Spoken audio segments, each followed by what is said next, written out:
descubrimos la palabra de Dios, verso por verso, capítulo por capítulo. Este es un estudio bíblico real con el maestro Tom Bradford. Bienvenidos a Clases de la Torá. Con este capítulo de Génesis, se da por finalizada la era de los patriarcas.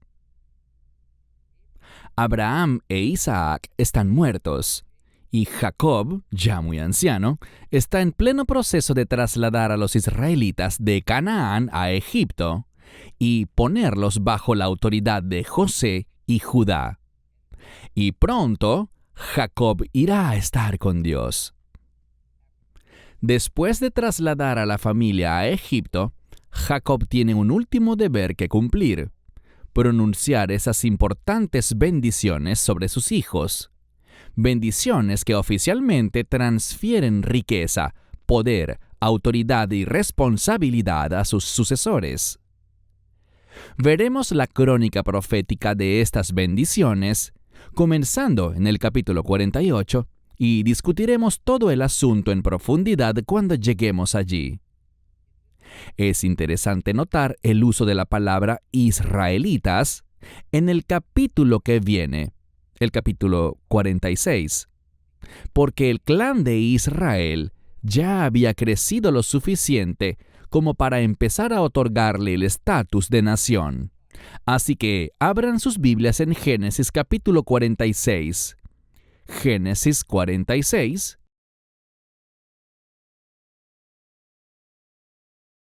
Y si tienen la Biblia completa judía, comenzaremos en la página 52. Génesis capítulo 46.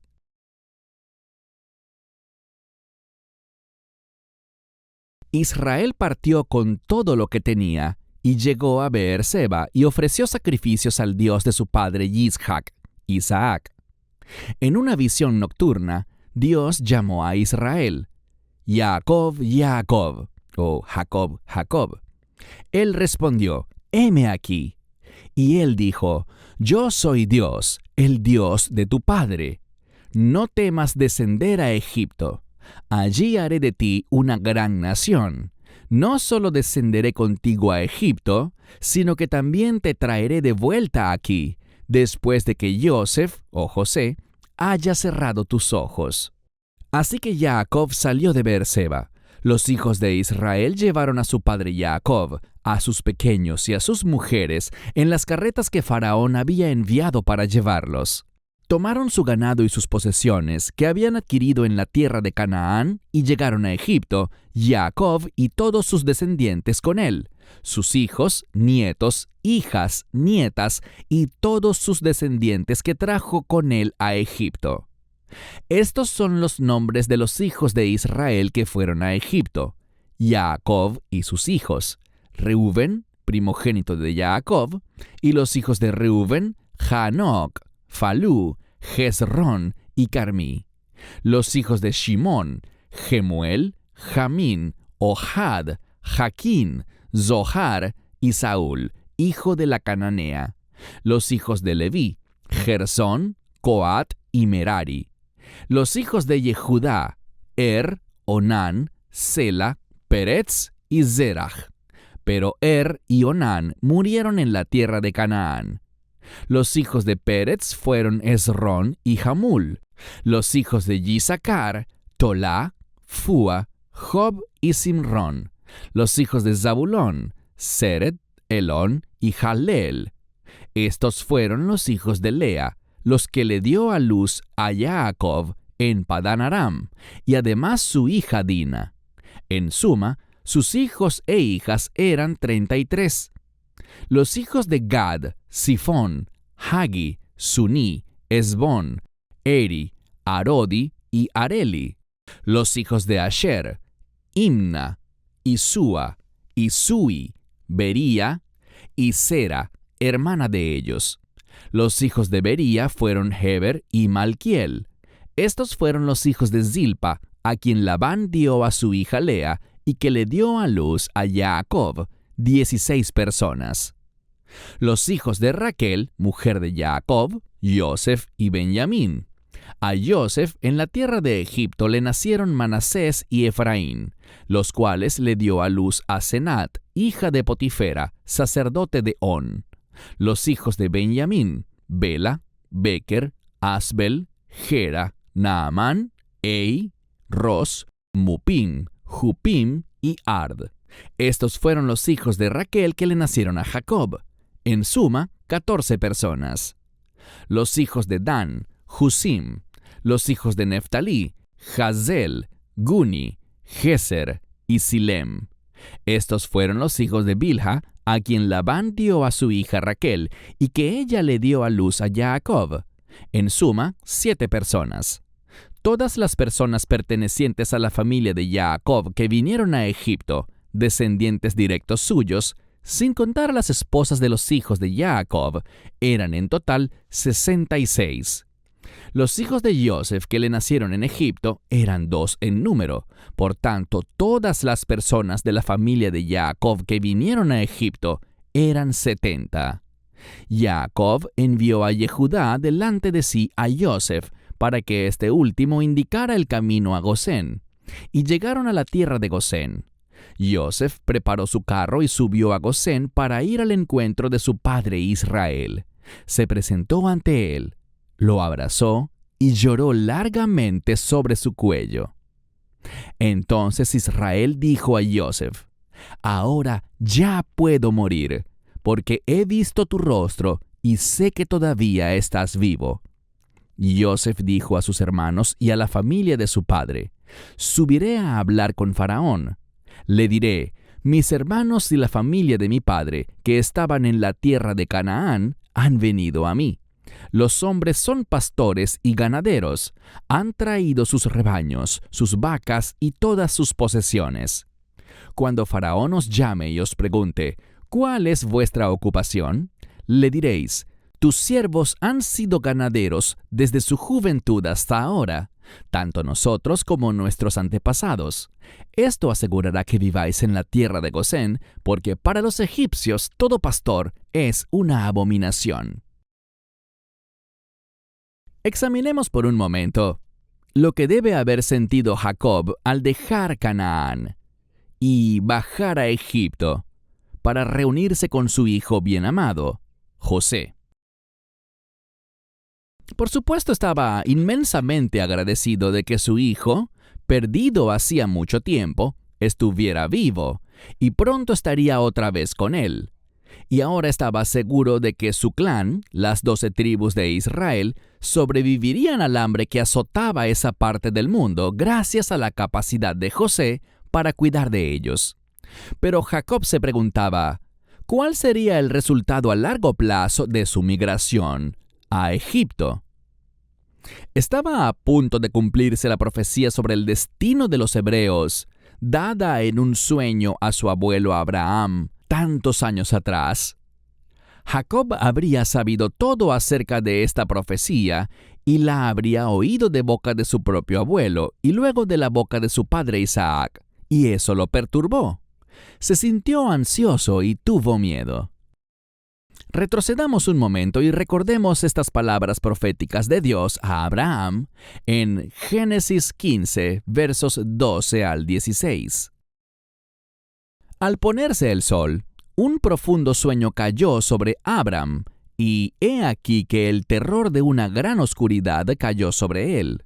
Dios dijo a Abram: «Ten por cierto que tus descendientes serán extranjeros en una tierra que no es suya, donde serán esclavizados y oprimidos 400 años. Mas yo también juzgaré a la nación a la cual servirán, y después saldrán con muchas posesiones. En cuanto a ti, irás a tus padres en paz, y serás sepultado en buena vejez. Y en la 4ª generación ellos regresarán acá, porque hasta entonces no habrá llegado a su colmo la iniquidad de los amorreos». Jacob sabía muy bien que si llevara a su familia a Egipto para no morir de hambre era el tiempo y el cumplimiento de lo que Dios le habló a Abraham, y qué otra cosa podría ser, él moriría en Egipto, y que él, Jacob, estaría sacando a su familia de la tierra prometida con el propósito de ser esclavos en Egipto por un largo periodo de tiempo.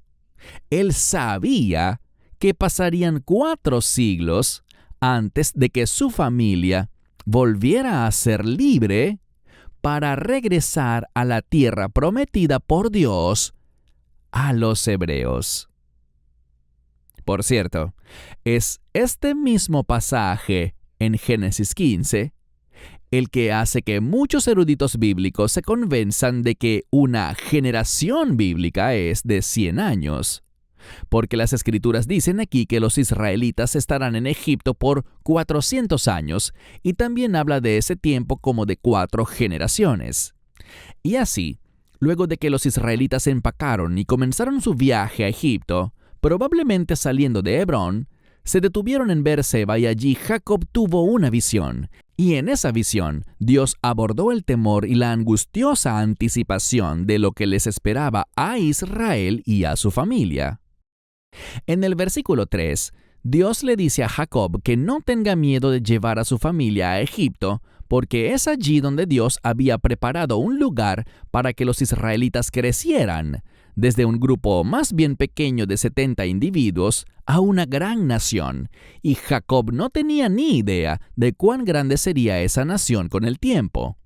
Y Dios le confirma a Jacob que dará su último aliento allí, pero que sus restos no descansarían para siempre en la arena egipcia. Dios se encargaría de que fuera devuelto a la tierra de sus antepasados. En el verso 1, se nos dice que Jacob ofreció sacrificios en Beerseba, en preparación para esta trascendental migración. De hecho, en el texto hebreo dice que Jacob ofreció Zebahim. Zebahim. Zebah, o en plural Zebahim, es un tipo de sacrificio muy específico, uno de varios que aprenderemos al llegar al libro de Levítico. Mientras que el Zebah, como sucede al menos con parte de toda ofrenda sacrificial, se coloca sobre el fuego del gran altar de bronce, este no es el holocausto u ofrenda quemada, que es un término genérico para todos los tipos de sacrificios que deben ser incinerados. Dado que los sacrificios nunca se hacen en el suelo, ni en un fuego cualquiera, significa que Jacob habría tenido que usar un altar. Su padre Isaac había construido y usado un altar en Beerseba muchos años atrás, y es muy probable que usara ese mismo altar. De hecho, aunque los versículos no dicen explícitamente que fue el altar de Isaac el que Jacob usó, el hecho de que diga que Jacob sacrificó al Dios de su padre Isaac prácticamente lo afirma. Porque los altares siempre se construían y dedicaban a dioses específicos. Y por tanto, cuando se hacía referencia a un altar, se llamaba según el lugar en el que estaba, quién lo había construido y a qué Dios honraba. En el verso 4, tenemos un recordatorio de la cultura y mentalidad del Medio Oriente de esa época. Y según esa mentalidad, los dioses eran territoriales. Sí, era una creencia incuestionable que los dioses respetaban las fronteras nacionales. Y por alguna razón, Jacob y su familia todavía pensaban en general de la misma manera que todos los demás pueblos del mundo. Y al parecer Jehová no había intentado, al menos no con mucho hincapié, iluminarlo y explicarle la realidad de ese error. Entonces, naturalmente, uno de los temores de Jacob era que una vez que cruzara la frontera de Canaán y entrara a Egipto, dejaría atrás la influencia y protección de su propio Dios, Jehová, y ahora estaría sujeto a los dioses de Egipto. Por eso Dios le dice, yo mismo descenderé contigo a Egipto y yo mismo te haré volver. En otras palabras, el Dios de Jacob daría el paso inusual de cruzar las fronteras territoriales y acompañar a Israel en su migración. Este no era el modo en el que se creía que actuaba un Dios. Pero debe haber sido una grata sorpresa para Jacob, incluso si no entendía cómo Jehová podía cambiar el protocolo divino, que se había establecido a lo largo de los siglos. A medida que avancemos en la Torá y eventualmente la terminemos para entrar en el libro de Josué, vamos a encontrar todo tipo de interesantes comentarios, como este que dice que Dios va con Jacob, que normalmente se pasan por alto como antiguas figuras retóricas. Créanme, no se trata en absoluto de figuras retóricas superfluas, sino más bien son conversaciones y oráculos sobre asuntos muy reales para las mentes de aquellos antiguos hebreos, muy reales. El versículo 5 nos dice que se había enviado una cantidad suficiente de carretas de Egipto a Canaán para que todo Israel trajera sus posesiones con ellos.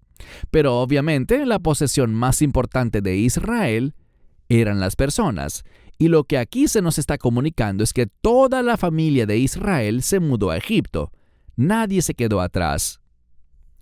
Ahora les contaré un pequeño secreto. Los versos 8 al 25 y quizás también los versos 26 y 27 o fueron añadidos a este texto en una fecha posterior o el original fue bastante modificado posteriormente. ¿Cómo lo sabemos? Porque los números no cuadran con el momento en el que nos encontramos y observamos que cuando esta genealogía se repite en Números 26 y en Primero de Crónicas, hay variaciones sustanciales. Además, hay cuestiones de sentido común. José tenía poco más de 30 años en ese momento, por lo que su hermano Benjamín habría tenido unos 20 años, un hombre muy joven. Sin embargo, obtenemos una lista de 10 hijos de Benjamín. Y en Números, la lista es de 5 hijos y 2 nietos. Dado que el lapso de tiempo claramente establecido para este capítulo es la migración de Israel de Canaán a Egipto durante la época de la hambruna, es imposible que Benjamín haya engendrado tantos hijos y mucho menos nietos nacidos de sus hijos, estando en sus 20 y tantos años. Ahora bien, no permitan que esto los ponga nerviosos. Verán, las genealogías se insertan en el texto bíblico por todo tipo de razones y han sido enmendadas por todo tipo de razones. No menos importante es que, con el paso del tiempo, se había formado una imagen más amplia y clara del árbol genealógico, por lo que se pudo agregar información nueva. A veces, las genealogías se modificaban porque un clan se había extinguido por completo y era necesario insertar su nombre para que no fuesen olvidados. En el caso de Génesis 46, también es posible que el número 70 sea simbólico en vez de un censo exacto. El 70 es un símbolo de la culminación de un ciclo. También representa la universalidad de un evento y algo que ha ocurrido por mandato divino. Es muy probable que hayan sido mucho más de 70 las personas que fueron a Egipto porque, por lo general, las genealogías y los censos solo contaban a los varones de la población. Los 66 varones mencionados en la genealogía de Génesis 46 son un ejemplo de esta tradición. Habrían nacido al menos tantas mujeres y es posible que hubiera más mujeres que hombres, que es el patrón normal de la tasa de natalidad. Así que es probable que el número total que bajó a Egipto estuviera más cerca de unos 150 miembros de la familia. Y como le habría ocurrido a toda pequeña nación de ese tamaño, también poseerían esclavos extranjeros. De hecho, vemos en las Escrituras el incidente de la masacre de los residentes de Siquem, unos años antes. Recuerden, esta fue una venganza de los israelitas ante la violación de la hija de Jacob, Dina, por el hijo del rey de Siquem. De allí sabemos que Israel tomó muchas mujeres y niños como esclavos, además de concubinas. Luego me sorprendería mucho que el número de los que viajaron a Egipto fuera inferior a 200, y hasta habría sido un número mayor para entonces. Una cosa más sobre la genealogía, antes de continuar. Todos los listados genealógicos en la Biblia se basaban en un método, aunque no lo parezca. Los nombres eran agrupados tal como estaban por una razón específica. Nunca era al azar. Y vemos que así fue en Génesis 46. Los primeros miembros de Israel enumerados son Lea y sus hijos, porque esa fue la primera esposa de Jacob. Y luego sigue la sierva de Lea, Silpa, y sus hijos. La siguiente es la segunda esposa de Jacob, Raquel, junto con sus hijos, y le siguen la sierva de Raquel, Bilhá, y los hijos de Bilhá. Y por supuesto, tenemos otra prueba de la edición posterior de la genealogía, cuando se incluye entre los que descendieron a Egipto a los hijos de José, nacidos en Egipto, Efraín y Manasés, niños de los que Jacob no habría sabido nada, ya que habían nacido y crecido en Egipto, no en Canaán. Muy probablemente, el versículo 28 debía ir justo después del versículo 7 en el texto original. En el versículo 28 se nos dice algo que debemos guardar en la memoria. Judá fue enviado delante de Jacob para explorar el camino.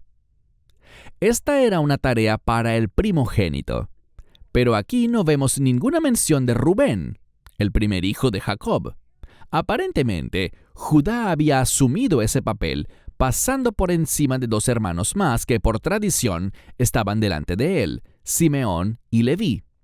Ahora vemos que Jacob y su familia llegan para el tan esperado reencuentro, y José se dirige inmediatamente a la tierra de Gosén, el lugar que sería el nuevo hogar de ellos.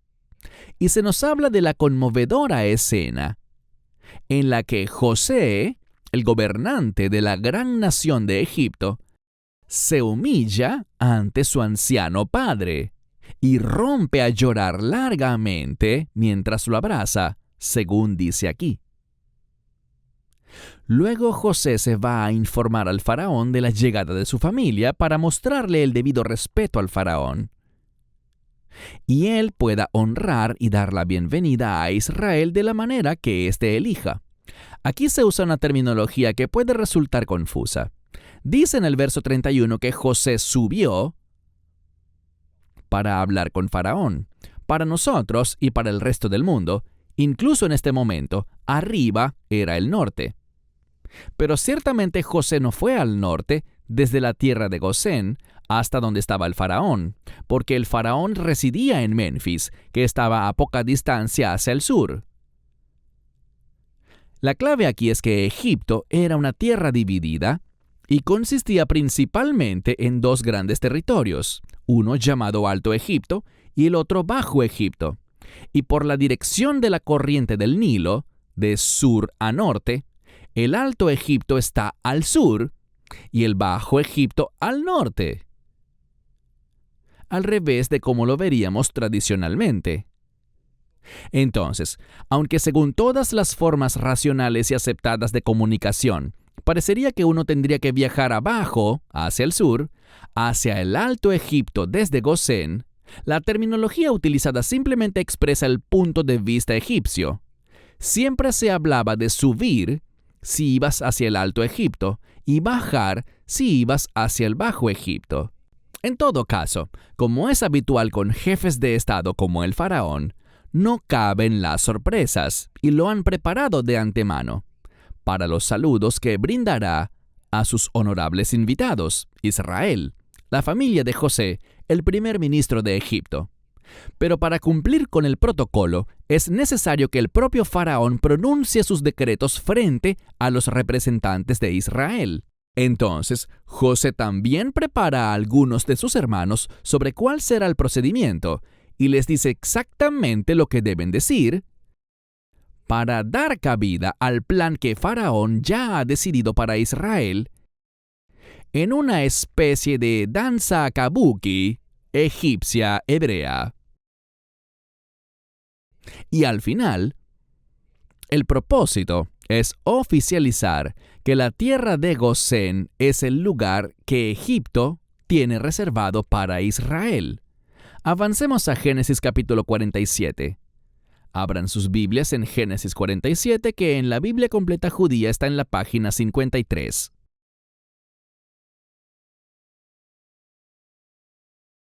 Entonces Joseph vino y le dijo a Faraón: Mi padre y mis hermanos han venido de la tierra de Canaán con sus ovejas, sus vacas y todas sus posesiones. Ahora mismo están en la tierra de Gosén. Tomó a 5 de sus hermanos y se los presentó a Faraón. Y Faraón dijo a sus hermanos: ¿Cuál es vuestra ocupación? Ellos respondieron a Faraón: Tus siervos son pastores, tanto nosotros como nuestros antepasados. Y añadieron: Hemos venido a residir en esta tierra, porque en la tierra de Canaán no hay lugar para apacentar los rebaños de tus siervos, pues el hambre es muy severa allí. Ahora pues, permite que tus siervos habiten en la tierra de Gosén. Faraón le dijo a Joseph: Tu padre y tus hermanos han venido a ti, y la tierra de Egipto está delante de ti. Haz habitar a tu padre y tus hermanos en la mejor propiedad del país, que habiten en la tierra de Gosén. Además, si sabes que hay hombres particularmente capaces entre ellos, ponlos a cargo de mi ganado. Joseph entonces trajo a su padre Jacob y lo presentó ante Faraón. Y Jacob bendijo a Faraón. Faraón preguntó a Jacob: ¿Cuántos años tienes? Y Jacob respondió: El tiempo de mi estadía en la tierra ha sido de 130 años. Han sido pocos y difíciles, menos que los años que vivieron mis antepasados. Y Jacob bendijo a Faraón y salió de su presencia. Joseph encontró un lugar para su padre y sus hermanos, y les dio propiedades en la tierra de Egipto, en la mejor región del país, en la tierra de Ramsés, como Faraón había ordenado. Joseph proveyó alimentos para su padre, sus hermanos y toda la casa de su padre, cuidando incluso de los más pequeños. No había comida en ninguna parte porque el hambre era muy severa, de modo que tanto Egipto como Canaán se debilitaron por el hambre. Joseph recogió todo el dinero que había en Egipto y en Canaán a cambio del grano que le compraban y puso el dinero en la tesorería de Faraón. Cuando se acabó todo el dinero en Egipto y también en Canaán, todos los egipcios se acercaron a Joseph y dijeron: «Danos algo de comer, aunque no tengamos dinero. ¿Por qué hemos de morir ante tus ojos?» Joseph respondió: «Entregadme vuestro ganado. Si no tenéis dinero, os daré alimento a cambio de vuestro ganado». Así que trajeron a Joseph su ganado, y Joseph les dio alimento a cambio de los caballos, las ovejas, las vacas y los asnos. Todo ese año les proporcionó alimento a cambio de todos sus ganados.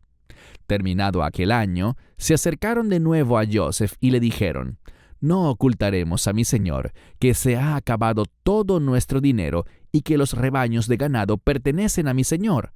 No nos queda nada, como mi señor puede ver, excepto nuestros cuerpos y nuestra tierra. ¿Por qué hemos de morir ante tus ojos, nosotros y nuestra tierra? Cómpranos a nosotros y a nuestra tierra a cambio de alimento, y nosotros y nuestra tierra seremos esclavos de Faraón. Pero danos también semilla para plantar, para que vivamos y no muramos, y la tierra no quede desolada». Joseph adquirió toda la tierra de Egipto para Faraón, a medida que los egipcios vendían uno por uno sus campos, porque el hambre los agobiaba mucho. Así, la tierra pasó a ser propiedad de Faraón. En cuanto al pueblo, lo redujo a servidumbre ciudad por ciudad, de un extremo al otro del territorio de Egipto. Solamente la tierra de los sacerdotes no compró, porque los sacerdotes tenían derecho a recibir provisión de Faraón, y comían de lo que Faraón les daba. Por tanto, no vendieron su tierra. Y Joseph dijo al pueblo: «A partir de hoy, os he adquirido a vosotros y a vuestras tierras para Faraón. Aquí está la semilla para que sembréis la tierra. Cuando llegue el tiempo de la cosecha, daréis el 20% a Faraón. El 80% será vuestro para sembrar los campos y para vuestro alimento, el de vuestras familias y vuestros pequeños.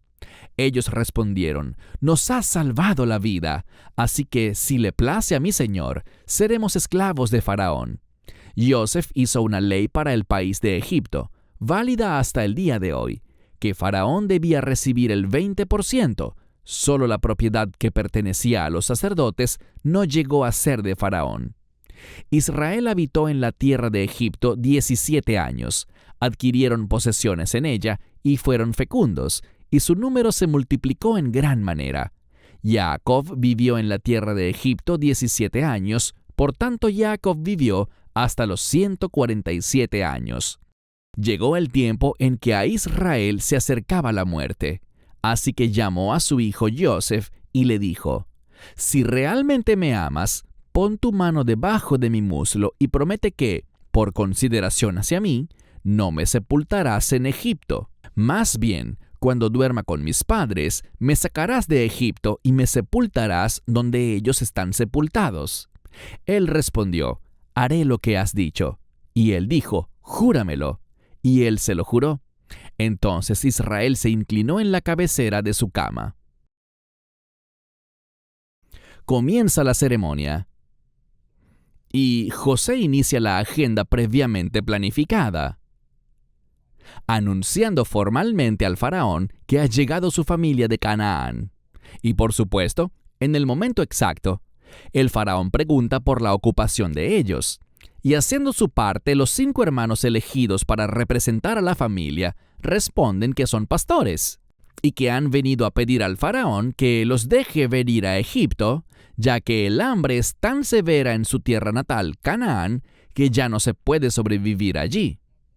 Es interesante que, en el verso 4, el término que usan los hermanos hebreos da a entender que la estadía que buscan en Egipto es una residencia temporal.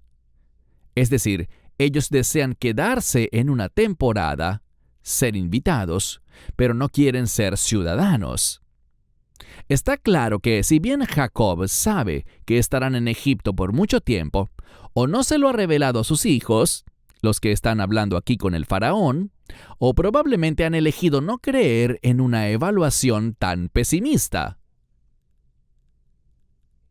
En un magnánimo gesto de amistad, digno de la realeza, el faraón ofrece a los israelitas la tierra de Gosén. Y como corresponde aún más a la realeza, el faraón no responde a estos humildes pastores hebreos, sino que se vuelve hacia José y les da su respuesta. Luego, presentan a Jacob al faraón. Esta es una reunión aparte, de la que los hermanos acaban de tener con faraón. Y dice aquí que Jacob bendijo al faraón. Eso puede sonar un poco extraño porque es como invertir la posición de uno frente al otro. Parecería que un humilde y sencillo pastor como Jacob, un refugiado, no tendría ningún mérito ni lugar para bendecir a un gran hombre como el faraón. Pero lo que esto significa es el respeto que existía en aquella época por los ancianos.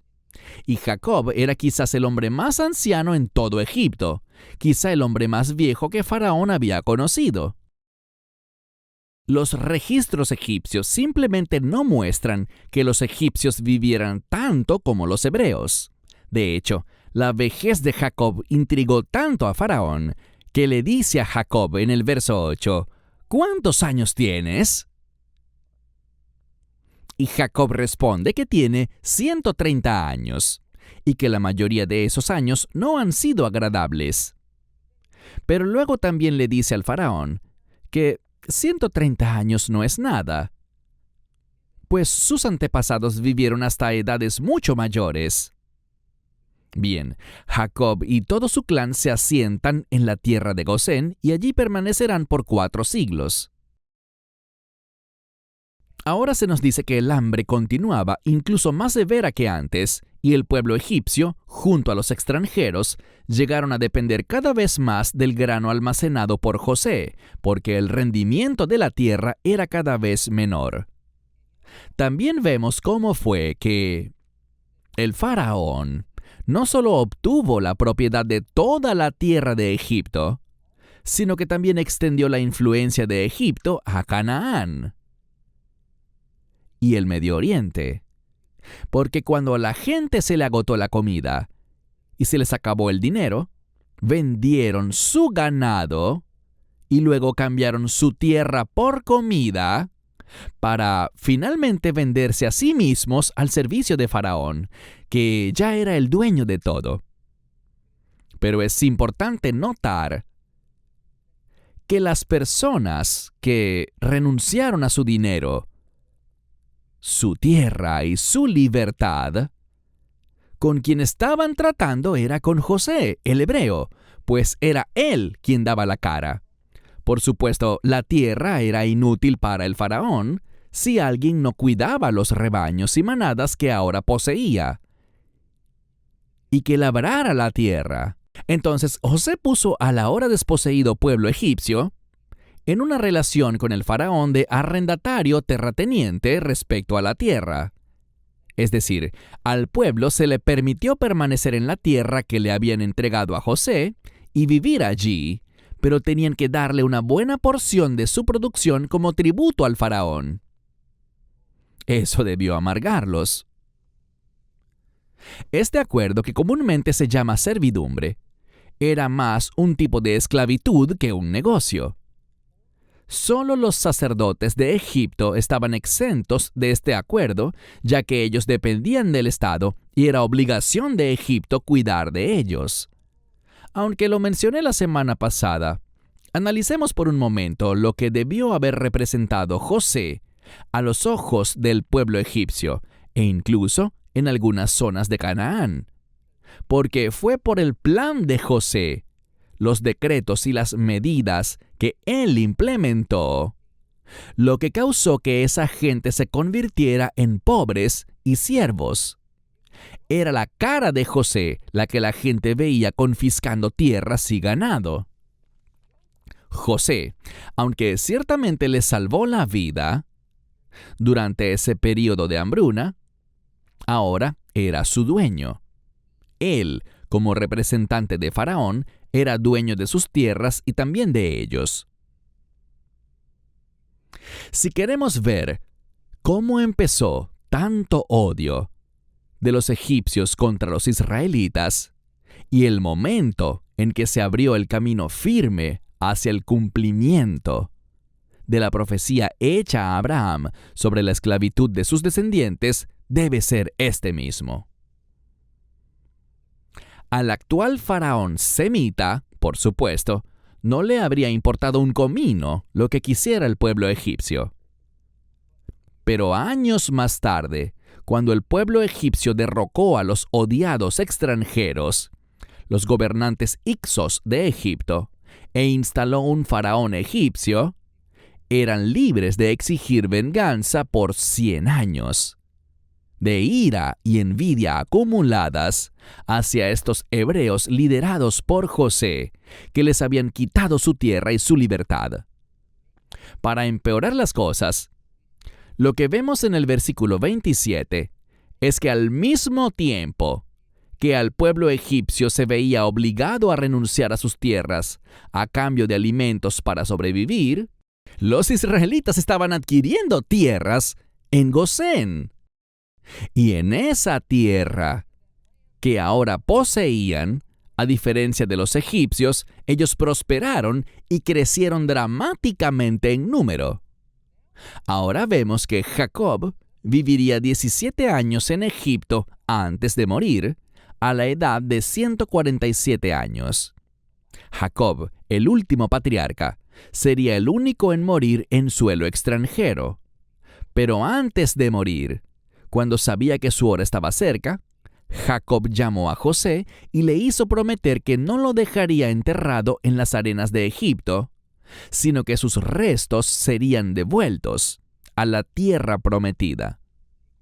Jacob no tenía que preocuparse por el cumplimiento de esta promesa, porque antes de llegar a Egipto, Dios le había asegurado que ese deseo suyo se realizaría. Ahora bien, Jacob amaba a Dios y confiaba en Él.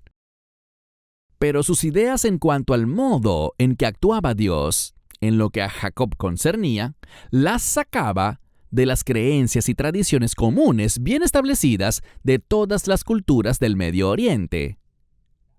Ese era el contexto para él. Entonces, permítanme recordarles la razón por la cual el lugar de su sepultura era tan importante para Jacob. No se trataba de una cuestión idealista, ni era un asunto de vergüenza y honor. Ni siquiera se trataba de nacionalismo, como cuando un país hace todo lo posible para traer a casa a sus soldados, muertos en batalla en suelo extranjero, para enterrarlos en su tierra natal. El asunto de suprema importancia para Jacob era el culto a los antepasados. ¿Cómo iba a ser sepultado y reunido con sus parientes si sus parientes, Abraham e Isaac, estaban en Canaán, mientras que él estaba en Egipto? Los espíritus de los muertos no viajaban. ¿Cómo iba a continuar su esencia después de su muerte? Mediante el cuidado y honor de su espíritu por parte de sus hijos, nietos y bisnietos. Si esos hijos estarían en Canaán y su espíritu seguiría en Egipto. Si un espíritu no era atendido, llegaría a su fin, y la esencia de esa persona se evaporaría para siempre. Y además, eran los dioses de cada territorio quienes gobernaban sus propios reinos de los muertos. Entonces, Jacob quería asegurarse de que realmente los llevaran de regreso a Canaán, para que pudiera vivir con sus antepasados y sus descendientes cuidaran adecuadamente de su espíritu. Pero Jacob, como jefe del clan, tenía algunos deberes que cumplir antes de morir. Tenía que transferir los derechos que poseía como líder y gobernante de la familia de Israel, además de las riquezas que poseía, a quien sería su sucesor. Es decir, los derechos de primogenitura debían ser transferidos al que sería el próximo líder de Israel. Y junto con eso, las bendiciones e instrucciones no solo para el próximo líder de Israel, sino para sus 12 hijos. Y lo que Jacob hace a continuación, horas y días antes de su muerte, es bastante dramático y tiene consecuencias muy graves, de gran alcance, incluso eternas, para nosotros. No encuentro palabras suficientes para enfatizar que, a fin de que podamos llenar de significado el resto de la Torá, así como todo el Antiguo Testamento, debemos captar el significado de los eventos que están a punto de desarrollarse en los últimos días de la vida de Jacob. Y después de entender todo eso, incluso el Nuevo Testamento adquirirá un significado más profundo y completo para nosotros, así como el rápido desarrollo de los eventos que ocurren actualmente en Israel, incluso mientras les hablo hoy.